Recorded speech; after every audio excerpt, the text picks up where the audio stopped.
Hello, everyone. My name is Sarah Bowen. I'm with Group 11.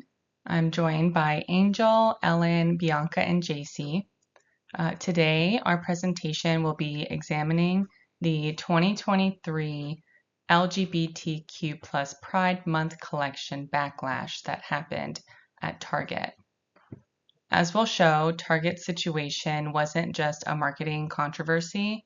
It reflected cultural tensions, misinformation, and competing moral duties.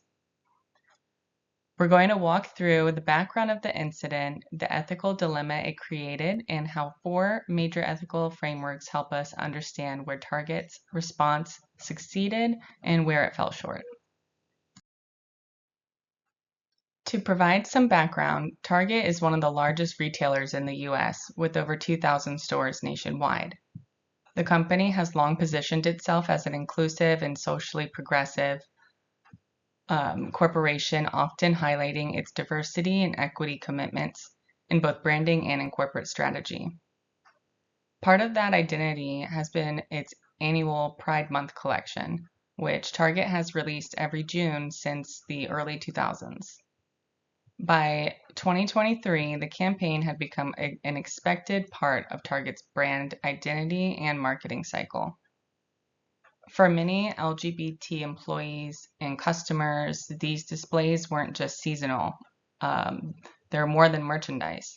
They functioned as a visible signal that Target was a relatively safe and affirming space for an otherwise contentious environment.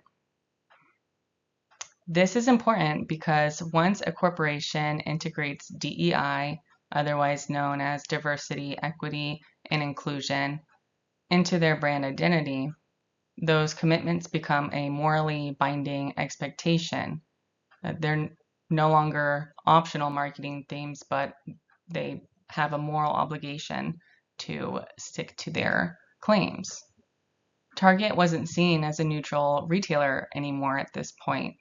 They have cemented themselves as trailblazers, being one of the first major retailers to be firmly aligned with the LGBTQ plus activism and visibility. Their support of DEI was not isolated to just Pride Month either. Recurrent campaigns for Black History Month, Hispanic Heritage Month, and even permanent displays highlighting minority and diverse-owned brands further emphasized their reputation. That reputation created expectations for customers on how Target responds to escalating conflicts. Which now brings us to our dilemma. In May of 2023, Target launched its Pride collection as usual, featuring LGBT-themed clothing, accessories, and home goods. The collection featured a swimsuit line that was designed with extra coverage, and on the apparel tag, it was listed as being tuck-friendly. Shortly after the launch, misinformation began to spread on social media as customers complained the tuck-friendly swimsuits were being inappropriately marketed to children. In reality, these items were only available for adults in adult sizes, but nevertheless, the false narrative spread quickly.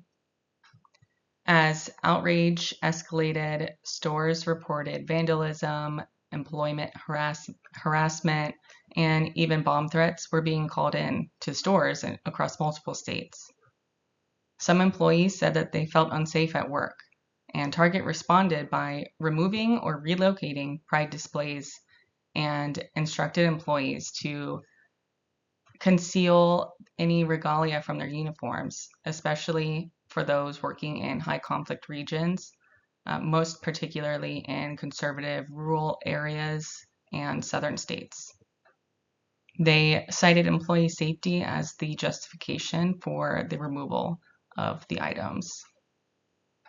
While the company issued a brief statement on its website reaffirming its commitment to inclusion, it failed to issue a formal public apology to the LGBTQ plus customers, their employees, as well as other partnered creators that helped design the annual launch.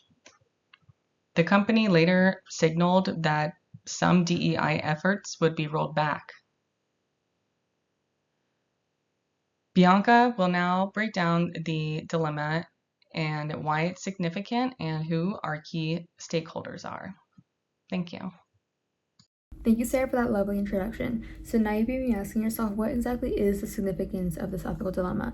Well, one of the biggest questions that gets asked is whether their DI values or their employee safety is more important within that time.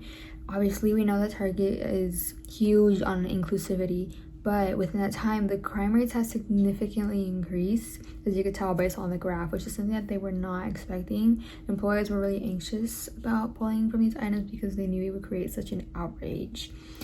Both the LGBTQ plus community and the conservative community have lost their trust within the brand because the LGBTQ plus community Target has been with them for so long and has shown them their support for many years. They were one of the first biggest brands to do so. So having them pull these items really created a break within their trust. And the conservative community still felt as if they were being pushed this belief onto them that they do not agree with. So this created the overall large question of whether Target is being authentic or whether it's being performative. Will they be having the support for them in the long run, or is it just during Pride Month when it's very public and just pretty much for marketing, I guess? So will they stand firmly with them when they are being challenged or not? Now moving on to stakeholders, since there were quite a few within this ethical dilemma, one of the most important being the LGBTQ plus community, since they were probably affected honestly the most.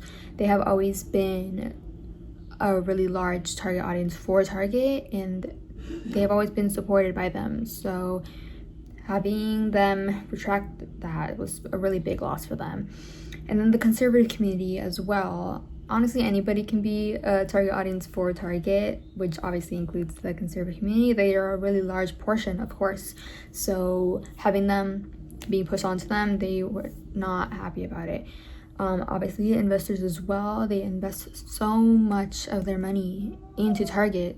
So with that loss, $13 billion lost is huge for them. And then the executives as well, they had to make the decision of retracting the items. Like, they knew they were gonna have to deal with the backlash, and they had to deal with how to protect their staff since stores were being vandalized, people were being harassed, probably receiving death threats. So they had to deal with all of that as well. Now, moving on, I'm going to pass it on to Ellen. Thanks, Bianca. Next, we're going to talk about Target's perspectives. Starting off with geography, in Midwestern, more conservative regions, Target's Pride displays sparked great controversy. Stores in liberal or rural areas like California or New York have and were more widely accepted. For identities, Target's corporate identity promotes itself as inclusive and progressive.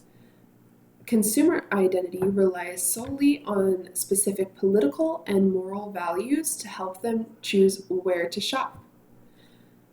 For power, consumers wield significant power with social media to put pressure on Target for their, ideologies.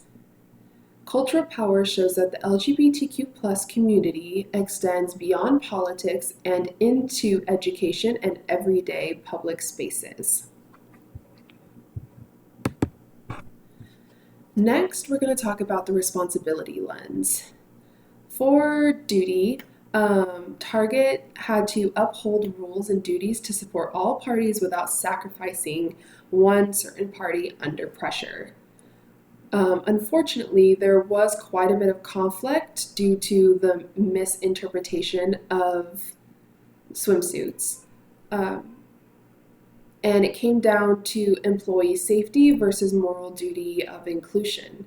They received many threats and violent backlashes. One takeaway is that Target's decision fails universal moral consistency.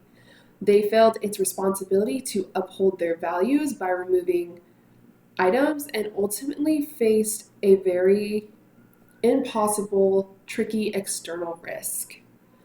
Um, this promoted the LGBTQ plus for profit, but ultimately ended up with them withdrawing support under the pressure.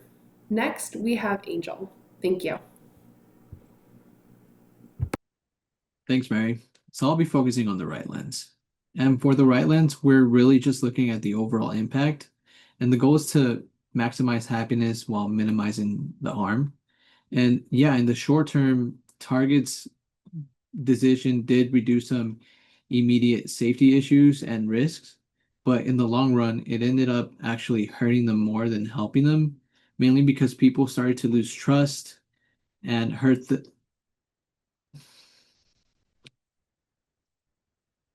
Thanks, Mary.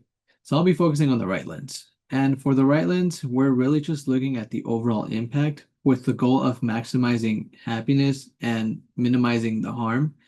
And yeah, with Target's decision, it definitely helped reduce some immediate safety issues, but in the long run, it ended up hurting them more than helping them, mainly because people started to lose trust in Target, their loyalty dropped, and it pretty much just damaged their reputation due to the decision that they wanted to make. So basically, in the long term, harm ended up being worse than the short term benefit.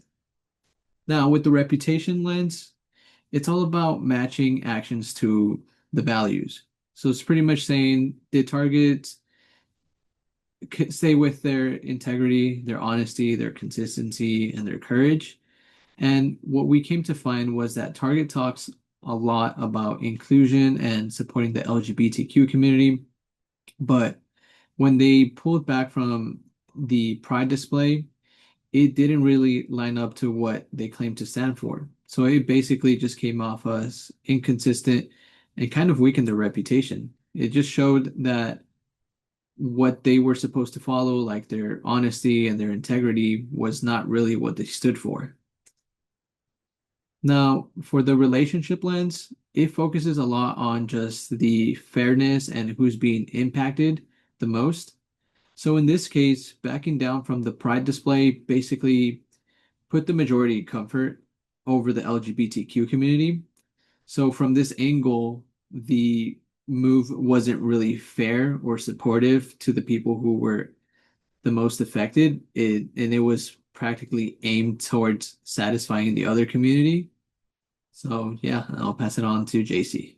Some strategies that they could have considered when they entered into this ethical dilemma was to design protocols and assess the risks of a campaign like this and all the items that they released for this campaign, like the tucking underwear and how risky that could have been. They should have had a meeting where they went through the pros and cons of releasing such an item like that. And they need to focus on being authentic and transparent, not doing things just for the trend of it, not doing things because every other company is doing it and they want to seem a certain way, so they have to do it too. And when they do things that involve a minority group and advocating for a minority group, they need to involve the advocacy groups for that certain audience as well. This will also make them seem more authentic if that's what they're trying to achieve. If they're not being truly authentic, like in this situation, they're clearly not being truly authentic because the second things got tough, they pulled back on everything to try and please everybody, but they couldn't in this situation.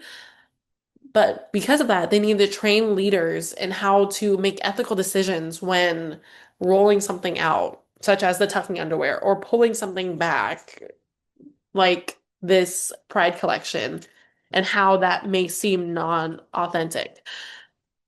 In this specific situation, though, they need to reinstate the Pride collection and make it very clear to the public about any miscommunications like the tucking underwear and the influencing a certain regime onto children, as the other side would put it. Strengthening protocols in these high risk regions where there were a lot of pushback to this collection so that the employees feel supported and safe to go to work. and being able to have a system where they can report potential threats in like the boycotts or a specific customer that may be doing a little too much inside the store and endangering people in the store, shoppers and workers. And the company also needs to establish integrity standards to prevent any rollbacks and takebacks from campaigns that they already released and endorsed, such as this Pride collection.